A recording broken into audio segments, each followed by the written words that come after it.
ಎಲ್ಲ ಉದುರೋಗ್ತೈತೆ extra fitting ಅಷ್ಟೇ bro. Road ಮಧ್ಯೆ ಮರ ಐತೆ ಯಪ್ಪ. ಗುಡ್ ಮಾರ್ನಿಂಗ್, ಡೇ 3 ಇವತ್ತು. ಸೊ ನಾವಿವಾಗ ನಾಗ್ಪುರಲ್ಲಿದ್ದೀವಿ. ನಾಗ್ಪುರಿಂದ ಬೆಳಗಿನ ಜಾವ 4 ಗಂಟೆಗೆ ಎದ್ದು 5 ಗಂಟೆಗೆ ಫುಲ್ಲು ಸೆಟಪ್ ಮಾಡಿಕೊಂಡು ನೋಡಿ ಗಾಡಿ ಎಲ್ಲ ರೆಡಿ ಇದೆ ಎಲ್ಲರದು. ಸೊ ಇವತ್ತು ನಾವು ಟಾರ್ಗೆಟ್ ಇಟ್ಟಿರೋದು ಗ್ವಾಲಿಯರ್ವರೆಗೂ ರೀಚ್ ಆಗೋಣ ಅಂತ. ಮಧ್ಯಾಹ್ನ ಹೆವಿ ಬಿಸಿಲಿದೆ, ಸೊ ಅದಕ್ಕೆ ಅಟ್ಲೀಸ್ಟ್ ಒಂದು 2 ಅವರ್ಸು ರೆಸ್ಟ್ ತೊಗೊಂಡು ಹೋಗೋಣ ಅಂತ. ಅಂದರೆ ಬೆಳಿಗ್ಗೆ ಬೇಗ ಕವರ್ ಮಾಡೋಣ ಅಂದ್ಬಿಟ್ಟು ಈಗ 5 ಗಂಟೆಗೆ ಹೊಡ್ತಾ ಇದ್ದೀವಿ. ಪೆಟ್ರೋಲ್ ಗಿಟ್ರೋಲೆಲ್ಲ ನೈಟಾಗಿ ತುಂಬಿಸ್ಕೊಂಡು ಫುಲ್ ಸೆಟ್ ಆಗಿಬಿಟ್ಟಿದ್ದೀವಿ. ಇವಾಗ ಗಾಡಿ ಹತ್ತಿದ್ರೆ 150 ಕಿಲೋಮೀಟ್ರು ಎಲ್ಲೂ ಅಡ್ಡಾಡಲ್ಲ, ಗಾಡಿ ಓಡಿಸ್ತಾ ಇರೋದು. ಏನು ಬ್ರಾ, ನೆಕ್ಸ್ಟ್ ನಾಷ್ಟಕ್ಕೆ ನಿಲ್ಲಿಸೋದು. ಓಕೆ, ಸೊ ಮೋಟೋ ವ್ಲಾಗಿಂಗ್ ಸೆಟಪಲ್ಲಿ ಸಿಗ್ತೀನಿ. ನಾನು ರೆಡಿ, ನಿನ್ನಿಂದನೇ ಇದ್ದೀನಿ. ಸೊ ನಿನ್ನೆ ನಾವು ಅದು ಸೆಂಟ್ರ್ ಸ್ಟ್ಯಾಂಡ್ ಇದ್ರೂ ಚೈನು ಸ್ಪ್ರೇ ಹಂಗೆ ಇದು ಬಗ್ಸ್ಕೊಂಡು ಹಾಕಿದ್ರಿ ಗಾಡಿಗೆ. ಇವತ್ತು ಇವರು ಗ್ಲೌಸ್ ಕಳೆದೋಯ್ತು ಅಂತ ಹುಡ್ಕಾಡ್ತಾವ್ರೆ. ನೋಡಿದ್ರೆ ಜಾಕೆಟ್ ಒಳಗಡೆ ಇಟ್ಕೊಂಡವ್ರೆ ಗ್ಲೌಸ್ನ. So okay, all set. 4 ಗಂಟೆಗೆ ಇದ್ದರೂ 1.5 ಅವರ್ ಬೇಕು ಬ್ರೋ ಎಲ್ಲ ರೆಡಿ ಆಗೋಕ್ಕೆ. ಯಾಕೆ ಹುಡುಗರು ಮೂರು ಆಗ್ತದೆ ಸೂರ್ಯದೇವ್ರು ಹಂಗೆ ಕೊಟ್ಟವ್ರು ಡ್ಯೂಟಿ.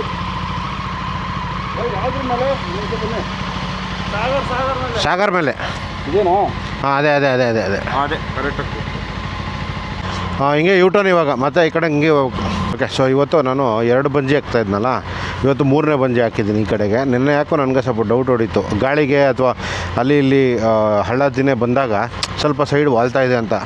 ಅದು ಮೈಂಡಲ್ಲಿ ಆ ಥರ ಇದ್ದರೆ ಓಡಿಸೋದು ಸ್ವಲ್ಪ ಡಿಸ್ಕಂಫರ್ಟ್ ಆಗಿಬಿಡುತ್ತೆ. ಸೊ ಅದಕ್ಕೋಸ್ಕರ 3ನೇದು ನೋಡಿ ಇದು ಸ್ಪೇರ್ ತಂದಿದ್ದೆ, ನೀಟಾಗಿ ಈ ಕಡೆಯಿಂದ ಹಾಕ್ಬಿಟ್ಟು ಸೈಡ್ಗೊಂದು ಹಾಕ್ಬಿಟ್ಟಿದ್ದೀನಿ. ಬೆಸ್ಟು, ಇವಾಗ ಟೆನ್ಷನ್ ಇಲ್ದಿರ ಓಡಿಸ್ಬೋದು ಗಾಡಿ. ಬಿಸಿಲು ಮಾತ್ರ ಹೆವಿ ಐತೆ ಗುರು. 42ನೋ 43ನೋ ಇತ್ತು ನಿನ್ನೆ, ಇವತ್ತು ನೋಡ್ಬೇಕಿನ್ನ. ಬ್ರೋ ಕರೆಕ್ಟಾಗಿ ಒಂದು 7 ಕಾಲವರೆಗೂ ಓಡಿಸೋಣ, ಆಮೇಲೆ ಸ್ವಲ್ಪ ತಮ್ಮನೇಲೆಲ್ಲ ಅಪ್ಲೋಡ್ ಮಾಡ್ಬೇಕು ನಾನು ಅದಕ್ಕೆ. ಸೊ ವೀಡಿಯೋ ಎಷ್ಟಾಗುತ್ತೋ ಹೆಂಗಾಗುತ್ತೋ ಹಂಗೆ ಹಾಕ್ತಾಯಿರ್ತೀನಿ. ಸೊ ಜಾಸ್ತಿ ಎಡಿಟಿಂಗ್ ಟೈಮ್ ಸಿಗ್ತಾಯಿಲ್ಲ, ಬಟ್ ಹೆಂಗೋ ನೈಟ್ ಕೂತ್ಕೊಂಡು ಸ್ವಲ್ಪ ಇರೋ ಟೈಮಲ್ಲೇ ಮತ್ತು ಆವಾಗವಾಗ ಅಲ್ಲಿ ಇಲ್ಲಿ ಬ್ರೇಕಿಗೆ ನಿಂತ್ಕೊತೀವಲ್ಲ, ಸೊ ಆವಾಗ ನಾನು ಎಡಿಟ್ ಮಾಡಿ ಹೆಂಗೋ ರೆಡಿ ಮಾಡ್ತಾಯಿದ್ದೀನಿ ವೀಡಿಯೋ. ಬೇಗ ಹಾಕ್ತೀನಿ. ಓಕೆ, ಜೈ ಶ್ರೀರಾಮ್. ಬೆಳಗ್ಗೆ ಪರವಾಗಿಲ್ಲ, ಸ್ವಲ್ಪ ತಂಪಿದೆ, ಬಟ್ ಆದರೂ ಸೆಕೆಂಡ್ ಇಯರ್ ಸುರಿತಾ ಇದೆ. ಬಟ್ ಹಬೆ ಎಲ್ಲ ಇಲ್ಲ, ಬೆಳಗ್ಗೆ ಹೊತ್ತೇನು ಹಬೆ ಇರಲ್ಲ ಅಷ್ಟೊಂದು. ಇನ್ನೇನಿದ್ರು ಮಧ್ಯಾಹ್ನನೇ. ಸೊ ನೋಡೋಣ, ಮಧ್ಯಾಹ್ನ ಅಷ್ಟೊತ್ತಿಗೆ ಎಲ್ಲಾದರೂ ಒಂದು ಒಳ್ಳೆ ಕಡೆ ಊಟಕ್ಕೆ ಅಂತ ನಿಲ್ಲಿಸ್ಬಿಟ್ಟು ಅಲ್ಲೇ ಒಂದು 2 ಅವರ್ ರೆಸ್ಟ್ ತೊಗೊಂಬಿಡೋಣ.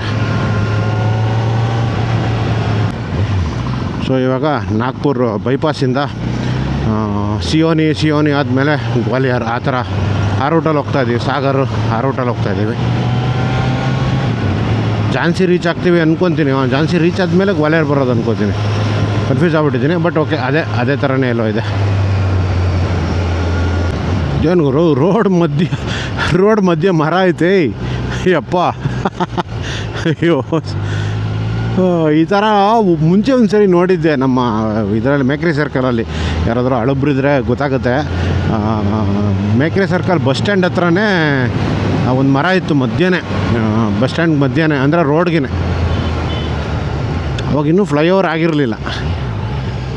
ಫ್ಲೈಓವರ್ ಅಂತೀನಿ, ಅಂಡರ್ ಪಾಸ್ ಆಗಿರಲಿಲ್ಲ. ಮೇಕ್ರಿ ಸರ್ಕಲ್ ಅಂಡರ್ ಪಾಸ್ ಏನಿದೆ ಅದು ಆಗಿರಲಿಲ್ಲ ಅದು. ಸೊ ಲೈಫಲ್ಲಿ ಫಸ್ಟ್ ಟೈಮು ನಾನು ಫ್ಲೈಓವರ್ ಮೇಲೆ ರೌಂಡ್ ಅಬೌಟ್ ನೋಡಿರೋದು. ನೋಡಿ, ಇದು ಫ್ಲೈಓವರ್ ಇದು. ಸೊ ಫ್ಲೈಓವರ್ ಮೇಲೆ ರೌಂಡ್ ಅಬೌಟ್ ಇದೆ. ಇದೇ ಫಸ್ಟ್ ಟೈಮ್ ಗುರು ನಾನು ಲೈಫಲ್ಲಿ ನೋಡ್ತಾ ಇರೋದು. ಇದು ನಾಗ್ಪುರಲ್ಲಿ.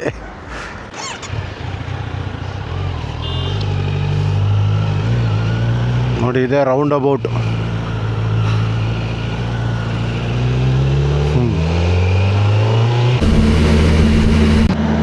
ಅಲ್ಲಿ ನೋಡಿ ಇವ್ರು ಏನು ಆಟ ಆಡ್ತಾವ್ರೆ. ವ್ಯಾಪಾರ ಮಾಡ್ತಾವ್ರೆ. ಇಲ್ಲಿಂದ ಅವ್ನಿಗೆ ಕಾಗಲ್ಸ್ ಕೊಡೋದು, ಇವನು ಅಲ್ಲಿ ಅವನಿಗೆ ದುಡ್ಡು ಕೊಡೋದು. ನಮ್ಮನ್ನು ಸಿಕ್ಕಾಕ್ಸೋದು ಇಲ್ಲಿ ಮಧ್ಯ. ಜರಗ್ರಲ್ಲಿ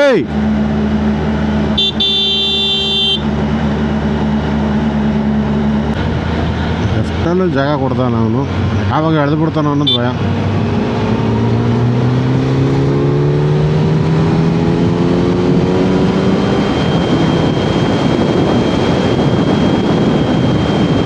ಓಕೆ, ಸೊ ಇವಾಗ ನಾಗ್ಪುರಿಂದ ಒಂದು 250-300 ಕಿಲೋಮೀಟ್ರ್ ಮುಂದೆ ಬಂದು ನಾಷ್ಟಕ್ಕೆ ನಿಲ್ಲಿಸಿದ್ದೀವಿ.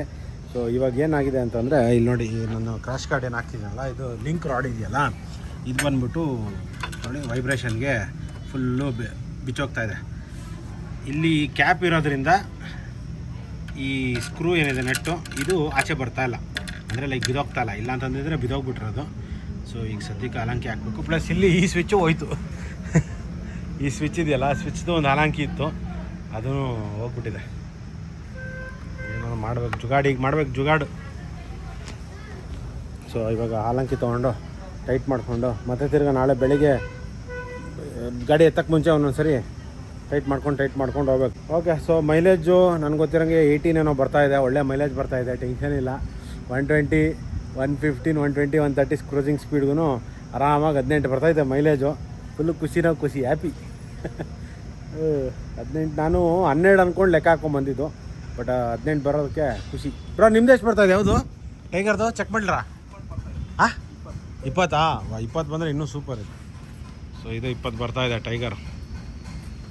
ಅವೆಲ್ಲ ಬಿಡಿ 25 ನೆಟ್ಟಿಲ್ವಲ್ಲ, ಹೆಂಗೆ ಹಾಕೋದು? ನೆಟ್ಟಿದೆ ಅದರಲ್ಲಿ.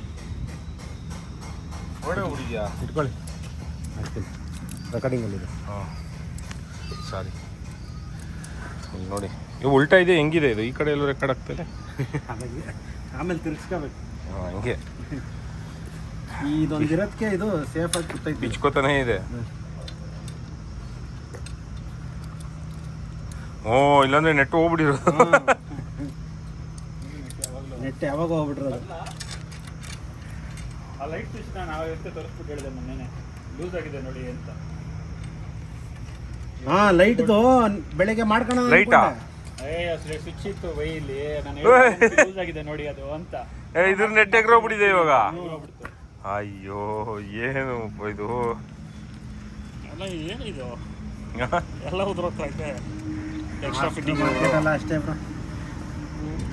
ಸೈಡು ಕ್ಯಾಮ್ರಾಗೆ ಏನೋ ಬುಷ್ ಇರಬೇಕು ಬೈ, ಬುಷ್ ಇಲ್ಲ ಬೈ ಅಲ್ಲಿ, ಅದಕ್ಕೆ ನಿಲ್ತಾ ಇಲ್ಲ. ಯಾವುದು ಎಷ್ಟು ಅಲರ್ಟ್ ಇದೆ ನೋಡಿ, ಅದಕ್ಕೆ ಬಿಚ್ಚೋಗ್ತಿರೋದು ನೋಡಿ. ಇದಿಲ್ಲ ಅಲ್ಲಿ ಏನೋ ಬುಷ್ ಏನೋ ಇರಬೇಕು, ಇಲ್ಲ ಅಥವಾ ಇದಂತಾರಲ್ಲ ಏನೋ ಬರುತ್ತೆ ವಾಷರ್ ಇಲ್ಲ, ಇಲ್ಲ ಬೋಲ್ಟ್ ಯಾವ್ದಲ್ಲ, ಅದು ಮೋಸ್ಟ್ಲಿ ಸ್ಪೇಸರ್ ಬರ್ಬೋದು ಅನ್ಸುತ್ತೆ. ಅದಕ್ಕೆ ಏನೋ ಬರುತ್ತೆ ಅಲ್ಲಿ ಒಳಗಡೆ, ಇಲ್ಲ ಫುಲ್ ಲೂಸ್ ಇದೆ ಬೋಲ್ಟ್ ಆ ಕಡೆ ಈ ಕಡೆ. ಹಠ ಮಾಡಬೇಡ, ಟೈಮ್ ಇಲ್ಲ. ಆ ಕಡೆದು ಲೂಸ್ ಆಗಿದೆ, ರಾಂಗ್ ರೆಡ್ ಆಗ್ತಾ ಇದೆ ನನಗೆ ನೋಡಿ. ಇಲ್ಲ ಕುತ್ಕೋತು ಕಷ್ಟ ಈ ಥರ ಮಾಡೋದು. ಆಯ್ತು ಮೆಕ್ಯಾನಿಕ್ ಸತೀಶ್. ಇಲ್ಲಿ ಕೆಳಗಡೆ ಮಾಡಬೇಕಾ? ಬೇಡ ಅಲ್ಲ, ಇರಲಿ ಬಿಡಿ. ಲೂಸ್ ಇದೆ, ಟಚ್ ಆಗ್ತೈತೆ.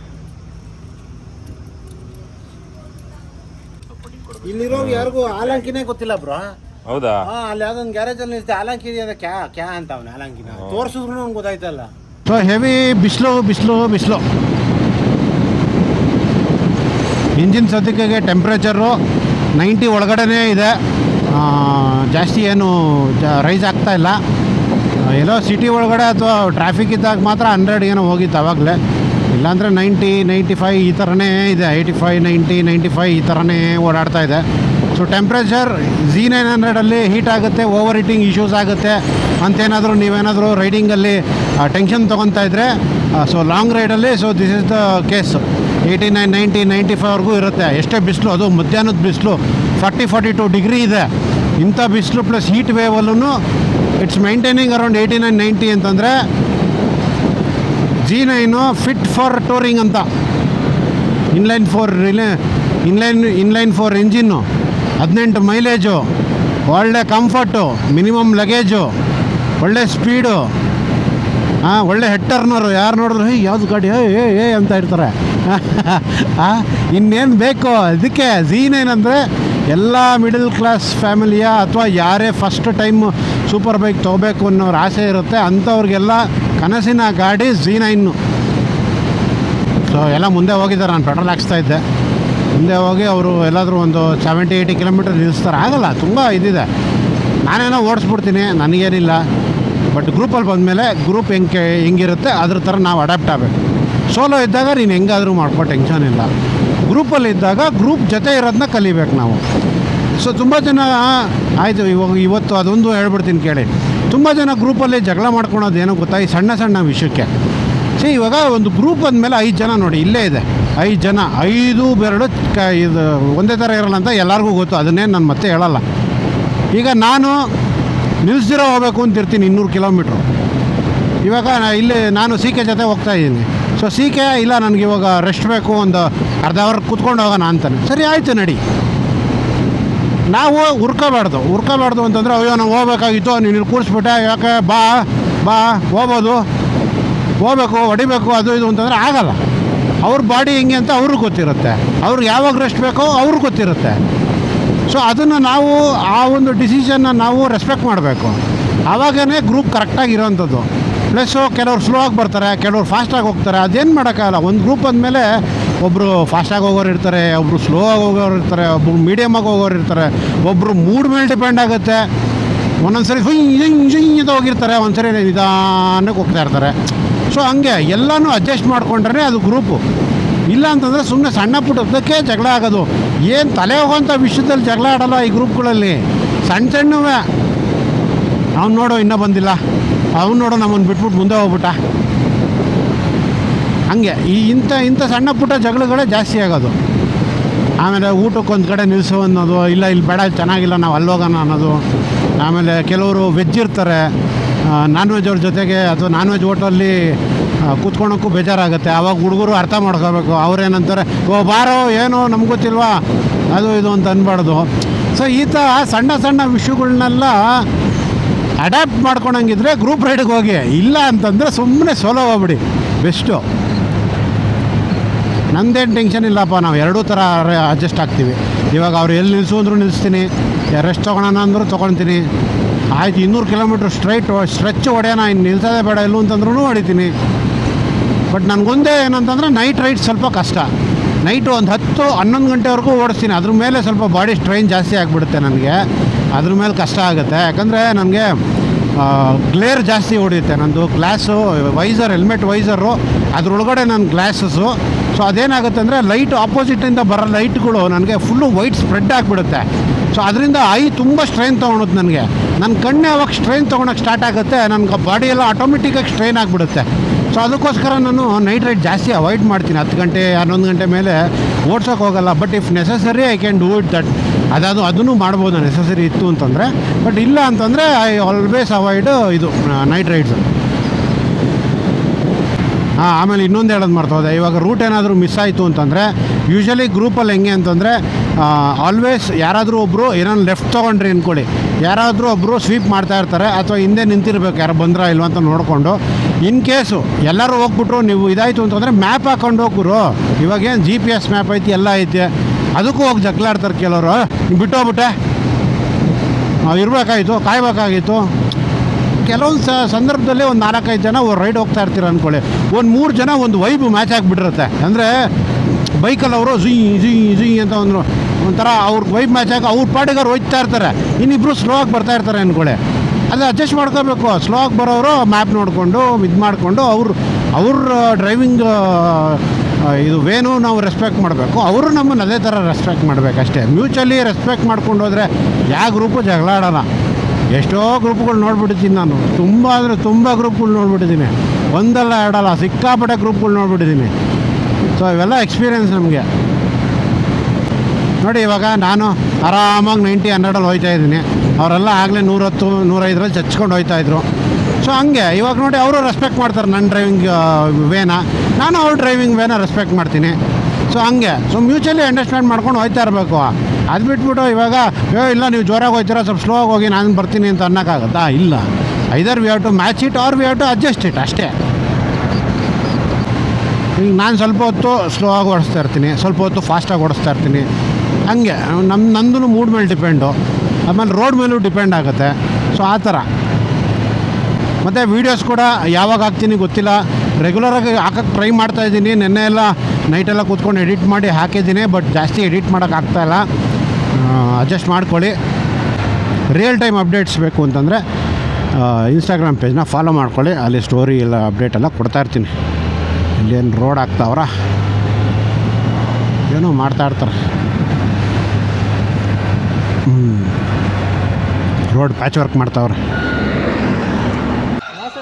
हाँ 950 सो 112 रुपये MP है ना मध्य प्रदेश MP ಸೊ ಮಧ್ಯಪ್ರದೇಶಲ್ಲಿ 112 ರೂಪಾಯಿ ಇದೆ ಪೆಟ್ರೋಲು. ಈಗ ಇದು BP Bharat petroleum. So petrol ಎಲ್ಲ ಕಡೆ ಸಿಗ್ತಾಯಿದೆ, ಟೆನ್ಷನ್ ಇಲ್ಲ. ಹಾಂ bus bus bus bus bus bus bus bus bus बस बस उठा दो हाँ इसमें क्या है टैंक में? उसमें लैपटॉप है, अच्छा चार्जर, बैटरी, वो सभी. ओके टाइम बूस्टर आपका बेंगलोर से लद्दाख. हाँ है 3,000 भाई. थोड़ा सीजर दे. सीजर है, कैंची नहीं है, इस पे कर दो. वो बेटा मैं कड़ी के ओके.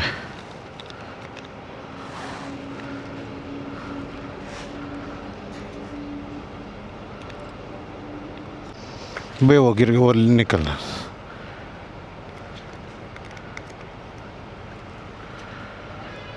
Thank you. इसमें कर दो अर्जुन पेट्रोलियम. ಹಾಂ ಬಿಸಿಲು ಇಳಿತೈತೆ. ಆ್ಯಕ್ಚುಲಿ ಒಂದು 11:30ವರೆವರೆಗೂ ಕರೆಕ್ಟಾಗಿತ್ತು. 11:30 ಮೇಲೆ ಸ್ವಲ್ಪ ಬಿಸಿ ಗಾಳಿ ಜಾಸ್ತಿ ಆಯಿತು. ಅದಕ್ಕೆ ಈಗ ಒಂದು ಸ್ವಲ್ಪ ಹೊತ್ತು ಕುತ್ಕೊಂಡು ನೀರಿಗೆಲ್ಲ ಕುಡಿದು ಈಗ ಮತ್ತೆ ಹೊಡ್ತಾ ಇದ್ದೀವಿ. ಸೊ ನಾನು ಸ್ವಲ್ಪ ಪೆಟ್ರೋಲ್ ಖಾಲಿ ಆಗಿತ್ತು, ಹಂಗೆ ಹಾಕ್ಸ್ಕೊಂಡು ಅಡಿಟಿವ್ಸ್ ಬೇರೆ ತೊಗೊಂಡಿದ್ದೆ, ಹಾಕಿದ್ದೀನಿ. 5 ml ಫಾರ್ 5 ಲೀಟರ್ಸ್ ಅಂತಿತ್ತು. ಸೊ 10 ಲೀಟ್ರಿಗೆ 14 ಲೀಟ್ರಿಗೆ 13 ಲೀಟ್ರಿಗೆ 2 ಹಾಕಿದ್ದೀನಿ. ಸೊ ಇಲ್ಲೇ ಕಬ್ಬಿನ ಜ್ಯೂಸ್ ಕುಡಿದ್ಬಿಟ್ಟು ಈಗ MP ಗ್ವಾಲಿಯರ್ಗೆ ಹೋಗಿ ಸ್ಟೇ ಇವತ್ತು. ನಾಳೆ ಚಂಡೀಗಢ. ಇಲ್ಲಿನ ಕಬ್ಬು ನೋಡಿ ಯಾವ ಥರ ಇದೆ, ಫುಲ್ಲು ಚಿಕ್ಕದು ಇಟಿಟೇ ಅವೆ. ನಮ್ಮ ಕಡೆ ಥರ ಸ್ವಲ್ಪ ದೊಡ್ಡದಿಲ್ಲ. ನಮ್ಮದೆಲ್ಲ ಇದರಲ್ಲಿ 5 ಹಾಕಬೇಕು, ನಮ್ಮ ಕಡೆದು ಒಂದು ಬರೋಕ್ಕೆ. So Z9 700 kilometre. ಇದು ಮೋಸ್ಟ್ ಪ್ರಾಬಬ್ಲಿ 2ನೇ ಸಾರಿನ ಇಲ್ಲ ಫಸ್ಟ್ ಟೈಮ್ ಅನ್ಕೋತೀನಿ ಒಂದಿನಕ್ಕೆ ಕೊಡ್ತಿರೋದು. ಮೋಸ್ಟ್ಲಿ ನಾನು ಧರ್ಮಸ್ಥಳಕ್ಕೆ ಹೋಗಿ ಬಂದಾಗ ಇಷ್ಟು ಕಿಲೋಮೀಟ್ರ್ ಗ್ಯಾಪ್ನ ಇಲ್ಲ, ಒಂದು 600 ಚಿಲ್ಲರೆನೋ ಕಿಲೋಮೀಟ್ರ್ 500 ಚಿಲ್ಲರೆನೋ ಇತ್ತದು. ಬಟ್ 700 ಅಂತಂದರೆ ಇದೇ ಫಸ್ಟ್ ಅನ್ಕೊತೀನಿ ಒಂದು ದಿನಕ್ಕೆ ನಾನು ಓಡಿಸಿರೋದು ಗಾಡಿನ. ಸೊ ಆರಾಮಾಗಿ 700 to 1000 ಕಿಲೋಮೀಟರ್ಸು ಪೀಸಾಗಿ ಓಡಿಸ್ಬೋದು ಗಾಡಿ Z9. ಸ್ಟ್ರೈನ್ ಜಾಸ್ತಿ ಆಗೋಲ್ಲ, ಪವರ್ಗಿದೆ ಪವರು. ಸೊ ಮೈಲೇಜ್ ನನಗೆ ಗೊತ್ತಿರೋಂಗೆ 18 ಬರ್ತಾಯಿದೆ ಇವಾಗ. ಫುಲ್ಲು ಖುಷಿಯಾಗ್ಬಿಟ್ಟಿದ್ದೀನಿ ನಾನಂತೂ ಮೈಲೇಜ್ ನೋಡಿ. ಸೊ ಇಲ್ಲಿವರೆಗೂ ವಿಡಿಯೋ ನೋಡ್ತಾ ಇದ್ದೀರಾ ಅಂತಂದರೆ ನಿಮ್ಗೆಲ್ಲರಿಗೂ ಒಂದು ಟಿಪ್ಸ್ ಕೊಡ್ತೀನಿ, ವೆಯ್ಟ್ ಮಾಡ್ತಾಯಿರಿ. ಈ ಟಿಪ್ಸು ನಿಮಗೆ ತುಂಬ ತುಂಬ ತುಂಬ ಯೂಸ್ಫುಲ್ ಆಗೋಂಥ ಟಿಪ್ಸು. ವೆಯ್ಟ್ ಮಾಡ್ತಾಯಿರಿ. ರೂಮ್ಗೆ ಹೋಗಿದ ತಕ್ಷಣ ನಾನು ರೆಕಾರ್ಡ್ ಮಾಡಿಬಿಟ್ಟು ಹಾಕ್ತೀನಿ. ಓಕೆ. ಸೊ ಈಗ ಗ್ವಾಲಿಯರಲ್ಲಿದ್ದೀವಿ. ಆಲ್ಮೋಸ್ಟ್ ಒಂದು 1 ಅವರ್ ಮುಂಚೆ ಬಂದ್ರಿ, ರೂಮೆಲ್ಲ ಮಾಡಿದ್ರೆ.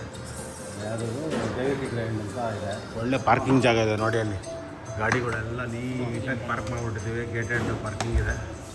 ಅದೆಲ್ಲ ಪಾರ್ಕ್ ಮಾಡಿಕೊಂಡು ಮಾಡಿ ಈಗ ಊಟಕ್ಕೆ ಬಂದಿದ್ದೀವಿ.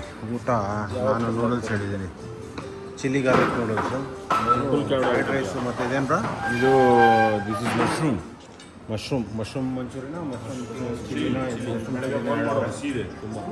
ಎಲ್ಲ ತಿಂದ್ಬಿಟ್ಟು ನಾಳೆ ಚಂಡೀಗಢ ಚಂಡೀಗಢಗೆ ಹೋಗಿ ಅಲ್ಲಿ ಗಾಡಿಗಳು ಸರ್ವಿಸ್ ಮಾಡಿಸ್ಕೊಂಡು ಮತ್ತೆ ತಿರ್ಗಿ ಅಲ್ಲಿಂದ ಕಾಶ್ಮೀರ್ಗೆ ಹೋಗಬೇಕು. ಈಗ ಸದ್ಯಕ್ಕೆ ಊಟ ಮಾಡಿ ಪಾಚ್ಕೊಂಡು ಹೋಗ್ತಾಯಿದ್ದೆ. ಸೊ ನಾನು ಚಿಲ್ಲಿ ಗಾರ್ಲಿಕ್ ನೂಡಲ್ಸ್ ತರಿಸಿದ್ದೆ, ಅದು ಸೂಪರ್ ಆಗೈತೆ. ಪ್ಲಸ್ ಗೋಬಿ ಏನು ಇದು ಬೈ ಯಾಕೆ mushroom chilli. So mushroom chilli ಇದು ಸೂಪರ್ ಆಗಿದೆ.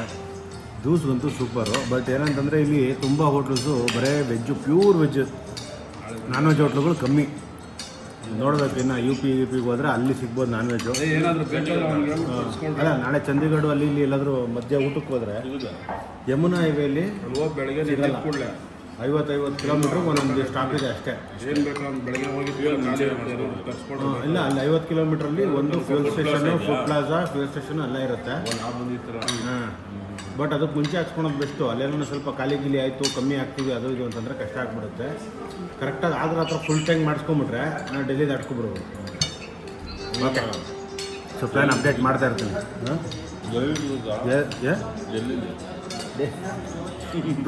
ನಾನು ಡೆಲ್ಲಿಗೆ ಹೋಗ್ದಿರ ಕರ್ಕೊಂಡು ಹೋಗ್ತೀನಿ, ಬನ್ನಿ ಬ್ರೋ, ನೀವು ಯಾಕೆ ತಲೆ ಕೆಡ್ಸ್ಕೊತೀರಾ? ಓಕೆ ಸರಿ ಬಿಡು. ಸರಿ ಬಿಡು, ಆಯ್ತು ಬಿಡು. ಓಕೆ, ಸೊ ನಿನ್ನೆ ನಿಮಗೆ ಒಂದು ಟಿಪ್ಸ್ ಕೊಡ್ತೀನಿ ಅಂತ ಹೇಳಿದ್ದೆ. ಸೊ ರಾತ್ರಿ ಬಂದು ಮಲ್ಕೊಂಬಿಟ್ಟಿದ್ದೆ. ಈಗ ಬೆಳಗ್ಗೆ ಎದ್ದು ರೆಡಿಯಾಗಿದ್ದೀವಿ. ಸೊ ಅದಕ್ಕೆ ರೂಮ್ ಬಿಡೋಕ್ಕೆ ಮುಂಚೆ ಆ ಒಂದು ಟಿಪ್ಸ್ ಹೇಳೋಣ ಅಂತ ಬಂದಿದ್ದೀನಿ. ಸೊ ನೀವು ಯಾವುದೇ ರೂಮ್ ಚೂಸ್ ಮಾಡಬೇಕಾದ್ರೂ ಫಸ್ಟ್ ಏನು ಮಾಡ್ತೀರಾ, ರೂಮ್ ಹೆಂಗಿದೆ ಅಂತ ನೋಡೋಕೆ ಹೋಗ್ತೀರಾ, ಟಾಯ್ಲೆಟ್ಸ್ ಹೆಂಗಿದೆ ಅಂತ ನೋಡೋಕೆ ಹೋಗ್ತೀರಾ. ಬಟ್ ಇನ್ನೊಂದು ಚೆಕ್ ಮಾಡಬೇಕು ಅವಶ್ಯಕತೆ ಇದೆ. ಏನು ಅಂತಂದರೆ ಬೆಡ್ ಬಗ್ಸ್. ಈ ತಿಗಣೆಗಳ ಕಾಟ ರೂಮ್ಗಳಲ್ಲಿ ಜಾಸ್ತಿ. ಯೂಶಲಿ ಮನೆಗಳಿಗೆ, ನಿಮ್ಮ ಮನೆಗೆ ತಿಗಣೆ ಏನಾದರೂ ಕಾಟ ಹತ್ಕೊಂಡಿತ್ತು ಅಂದರೆ ಐದರ್ ನೀವು ಯಾವುದನ್ನ ರೂಮಲ್ಲಿ ಇರ್ತೀರಾ ಅಲ್ಲಿಂದ ಹತ್ಕೊಂಡಿರುತ್ತೆ, ಇಲ್ಲ ಅಂತಂದರೆ ಟ್ರೈನು, ಕೆಲವೊಂದು ಸರಿ ಏರೋಪ್ಲೇನಲ್ಲೂ ಬರುತ್ತೆ, ಅಥವಾ ಯಾವುದೋ ಕನ್ವೆನ್ಷನಲ್ ಹಾಲ್ಗಳು. ಸೊ ಈ ಥರ ಯಾವುದೇ ಒಂದು ಜಾಗದಲ್ಲಿ ನೀವು ಹೋಗಿ ಕುತ್ಕೊಂಡಿದ್ದ ತಕ್ಷಣ ಅಥವಾ ಅಲ್ಲಿ ಮಲ್ಕೊಂಡಿದ್ದ ತಕ್ಷಣ ಅದು ನಿಮ್ಮ ಮೇಲೆ ಹತ್ಕೊಂಡ್ಬಿಡುತ್ತೆ. ಪ್ಲಸ್ ನಿಮ್ಮ ಲಗೇಜ್ಗೂ ಹತ್ತಿರುತ್ತದು. ಅದನ್ನು ನಾವು ಏನು ಮಾಡ್ತೀವಿ, ಮನೆಗೆ ಹಂಗೆ ತಂದುಬಿಡ್ತೀವಿ. ಆವಾಗ ಮನೆ ಅದು ಬೇಗ ಮಲ್ಟಿಪ್ಲೈ ಆಗುತ್ತೆ.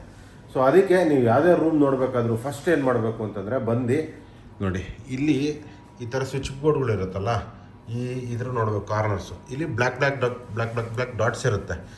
ಸೊ ಆ ಥರ ಡಾಟ್ಸ್ ಜಾಸ್ತಿ ಇತ್ತು ಅಂತಂದರೆ ಅದು ಬೆಡ್ ಬಗ್ ಇನ್ಫೆಸ್ಟೆಡ್ ರೂಮ್ ಅಂತ. ಇಲ್ಲ ಅಂತಂದರೆ ನೋಡಿ, ಈ ಥರ ನಾರ್ಮಲ್ ಆಗಿದ್ದರೆ ಓಕೆ.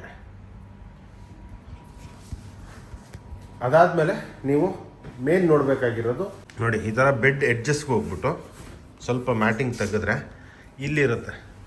ಇಲ್ಲಿ ಜಾಸ್ತಿ ಬೆಡ್ ಬಾಕ್ಸ್ಗಳು ಕಾಣಿಸುತ್ತೆ, ಈ ಪೋರ್ಷನ್ನು ಮತ್ತು ಇಲ್ಲೆಲ್ಲ, ಇಲ್ಲಿ ಹಿಂಗೆಲ್ಲ ಎತ್ತು ನೋಡಿದ್ರೆ ನೀವು ಈಗ ಸದ್ಯಕ್ಕೆ ಇದರಲ್ಲಿಲ್ಲ ನೋಡಿ. ಇಲ್ಲಿ ಈ ಥರ ಎಡ್ಜಸ್ಸಲ್ಲಿ ಇದರೊಳಗಡೆ ಇಲ್ಲಿ ನೋಡಿ, ಈ ಥರ ಹಿಂಗೆ ತೆಗೆದು ನೋಡಿದ್ರೆ, ಅಥವಾ ಜಾಸ್ತಿ ಏನಾರು ಇನ್ಫೆಸ್ಟೇಷನ್ ಇತ್ತು ಅಂತಂದರೆ ನಿಮ್ಗೆ ಇಲ್ಲೇ ಗೊತ್ತಾಗ್ಬಿಡುತ್ತೆ. ಅದು ಓಡಾಡ್ತಾ ಇರುತ್ತೆ, ಇಲ್ಲಿ ಮೊಟ್ಟೆಗಳು ಮತ್ತು ಇಲ್ಲಿ ಬ್ಲ್ಯಾಕ್ ಡಾಟ್ಸ್ ಚಿಕ್ಕದು ಓಡಾಡ್ತಾ ಇರುತ್ತೆ, ಮತ್ತು ಬ್ಲ್ಯಾಕ್ ಡಾಟ್ಸಲ್ಲಿ ಅದ್ರ ಮೊಟ್ಟೆಗಳೆಲ್ಲ ಇರುತ್ತೆ.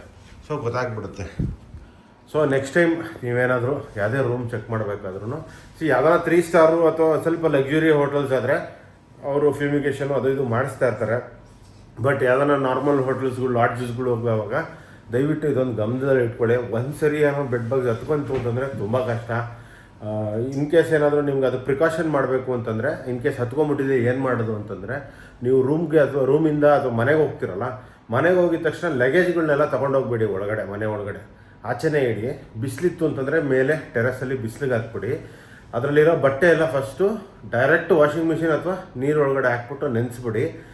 ಮತ್ತು ಬ್ಯಾಗ್ಗಳು ಏನಿದೆ ಅದನ್ನೆಲ್ಲ ಟೆರೆಸ್ ಮೇಲೆ ಬಿಸಿಲಲ್ಲಿ ಹಾಕ್ಬಿಡಿ. ಬಿಸಿಲಿರ್ಬೇಕು ಚೆನ್ನಾಗಿ. ಒಂದಿನ ಫುಲ್ಲು ಬಿಸಿಲಲ್ಲಿ ಇತ್ತು ಅಂತಂದರೆ ನಿಮ್ಗೆ ಅದರಲ್ಲಿ ಇನ್ ಕೇಸ್ ಏನಾದರೂ ರೂಮಿಂದ ಏನಾದ್ರು ಬಂದಿದ್ರೆ, ಅಂದರೆ ನಿಮ್ಮ ಲಗೇಜ್ಗೆ ಅಥವಾ ನಿಮ್ಗೆ ಇದಕ್ಕೆ ಹತ್ತಿದ್ರೆ ಬಟ್ಟೆಗೆ ಎಲ್ಲ ಅಲ್ಲೇ ಸೊದೋಗ್ಬಿಡ್ತವೆ.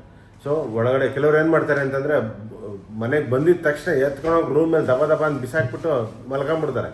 ಹಂಗೆ ಮಾಡಿದಾಗ ಏನಾಗುತ್ತೆ, ಅದು ನೀಟಾಗಿ ಟೈಮ್ ಸಿಗುತ್ತೆ, ಅದು ನಿಮ್ಮ ಬೆಡ್ಡಲ್ಲಿ ಸೇರ್ಕೊಂಬಿಡ್ತವೆ.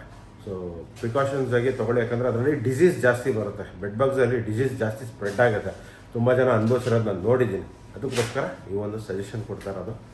ಓಕೆ, ಸೊ ಗಾಡಿಗಳೆಲ್ಲ ಇಲ್ಲಿ ನಿಂತಿದೆ ಒಳಗಡೆ. ನಂದು ನಾಳೆ ಅಲ್ಲಿ ನಿಂತಿದೆ. ಅವಾಗೇ ಇಲ್ಲೊಂದು ಕಾರ್ ನಿಂತಿತ್ತು. ಸೊ ಅದಕ್ಕೆ ನಾನು ಆ ಕಡೆ ನಿಲ್ಲಿಸಿದೆ. ಸೊ ಗೇಟೆಡ್ಡು. ಸೊ ಟೆನ್ಷನ್ ಇಲ್ಲ, ಆರಾಮಾಗಿ ಮಲ್ಕೋಬೋದು. ಸೊ ಇದು ಯಾವುದೋ ದೇವಿಕಿಗೆ ಗ್ರ್ಯಾಂಡ್ ಅಂತ. ಸೊ ಎಲ್ಲ ವೆಜ್ಜೇ ಇಲ್ಲಿ ಸಿಗೋದು. ಸೊ ಈಗ ಚೈನ್ ಸ್ಪ್ರೇ ಹಾಕ್ಬಿಟ್ಟಿದ್ದೀವಿ. ಸೊ ಬೆಳಿಗ್ಗೆಗೆ ಟೆನ್ಷನ್ ಇರೋಲ್ಲ. ಅಲ್ಲಿದೆ ನೋಡಿ, ಫುಲ್ಲು ಚೈನ್ ಸ್ಪ್ರೇ ಹಾಕ್ಬಿಟ್ಟು ನಿಲ್ಲಿಸಿದ್ದೀನಿ. ಸೊ ಬೆಳಗ್ಗೆಗೆ ಏನು ಟೆನ್ಷನ್ ಇರೋಲ್ಲ.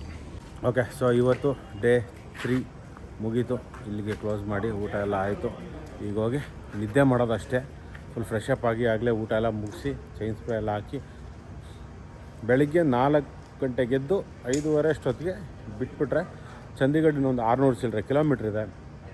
ಅಲ್ಲಿ ಹೋಗಿ ಸೆಟ್ಲಾದರೆ ನಾಳೆ ರೆಸ್ಟು. ಅಂದರೆ ಸೋಮವಾರ ರೆಸ್ಟು. ಅಂದರೆ ನನ್ನ ಗಾಡಿ ಒಂದು ಸರ್ವಿಸು ಕೊಡಬೇಕು, ಪ್ಲಸ್ಸು ನಮ್ಮ CKದು ಒಂದು ಸರ್ವಿಸು ಕೊಡಬೇಕು, ಆಯಿಲ್ ಚೇಂಜು. ಇನ್ನೊಂದು 390 ಇದೆ, ಅದು ಆಯಿಲ್ ಚೇಂಜ್ ಮಾಡಿಸ್ಬೇಕು. ಹಿಮಾಲಯಂದು ಏನೋ ಮಾಡಬೇಕು, ಅದು ಮಾಡಿಸ್ಬಿಟ್ಟು ನೀಟಾಗಿ ಅಲ್ಲಿಂದ ಸೀದಾ ಶ್ರೀನಗರಿಂದ ಲದಾಖ್. ಓಕೆ, ಸೊ ಇದೇ ಥರ ಕನ್ನಡ ಮೋಟೋ ವ್ಲಾಗರ್ಸ್ ಮತ್ತು ಕನ್ನಡ ಕಂಟೆಂಟ್ ಕ್ರಿಯೇಟರ್ಸ್ನ ಸಪೋರ್ಟ್ ಮಾಡ್ತಾರೆ ಅಂತ ಹೇಳ್ತಾ ಸಿಗೋಣ ಮತ್ತೊಂದು ವೀಡಿಯೋದಲ್ಲಿ. ಟಾಟಾ, ಬಾಯ್ ಬಾಯ್, ಗುಡ್ ನೈಟ್.